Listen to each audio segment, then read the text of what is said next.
مردہ عورتوں سے زنا کرنے والے شخص کا واقعہ۔ امام صادق رحمۃ اللہ علیہ نقل ہے کہ حضرت عمر رضی اللہ تعالیٰ عنہ روتے ہوئے حضور نبی کریم صلی اللہ علیہ وآلہ وسلم کی خدمت میں حاضر ہوئے۔ آپ نے وجہ پوچھی تو عرض کیا کہ یا رسول اللہ صلی اللہ علیہ وآلہ وسلم، دروازے پر ایک نوجوان رو رہا ہے جس نے میرا دل جلا دیا ہے۔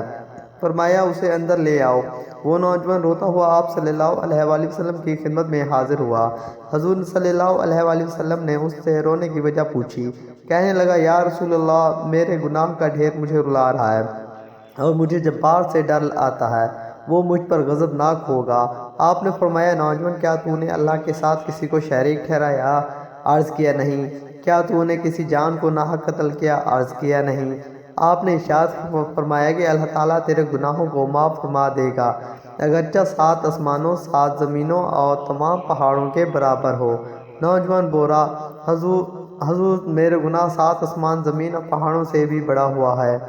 آپ نے ارشاد فرمایا تیرا گناہ بڑا ہے یا اللہ؟ کہنے لگا میرا گناہ بڑا ہے۔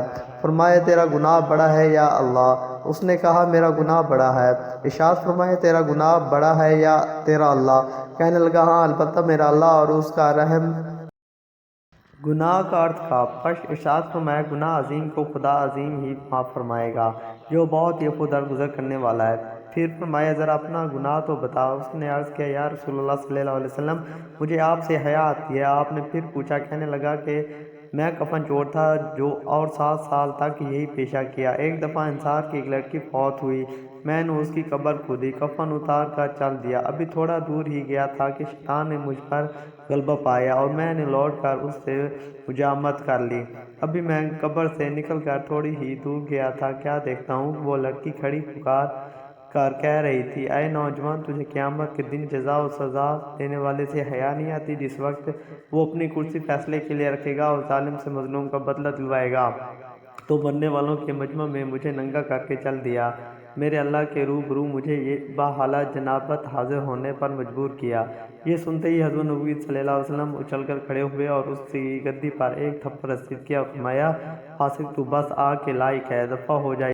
توبہ۔ نوجوان وہاں سے نکلا، 40 راتوں تک اللہ کے حضور توبہ کرتا مارا مارا پھرتا رہا۔ 40 راتوں کے بعد آسمان کی طرف سر اٹھا کر کہنے لگا، اے محمد صلی اللہ علیہ وسلم کے خدا آدم اور حوا کے معبود، اگر تجھے میری توبہ منظور ہے تو حضور صلی اللہ علیہ وسلم اور آپ کے صحابہ کرام کو اس کی خبر دے دیں، ورنہ پھر آگ بھیج کر مجھے جلا دیں، آخرت کے عذاب سے نجات دے دیں۔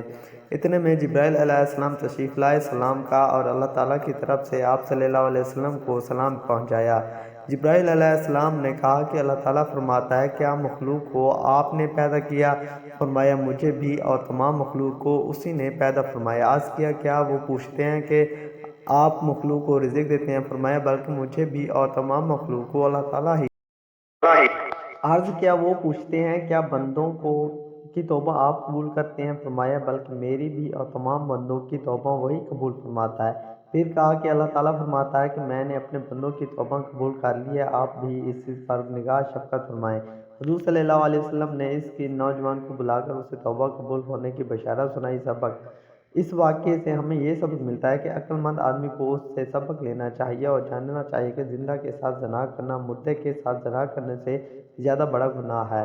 اس کی معافی کے لیے حقیقی اور سچی توبہ کرنی چاہیے۔ تو دیکھتے ہیں جب سچی توبہ پیش کی تو اللہ تعالیٰ نے اسے معاف فرما دیا، اور یہ بھی ضروری ہے کہ جس حیثیت کا گناہ ہو توبہ بھی اسی درجے کی ہونی چاہیے۔ اللہ ہم سب کا حامی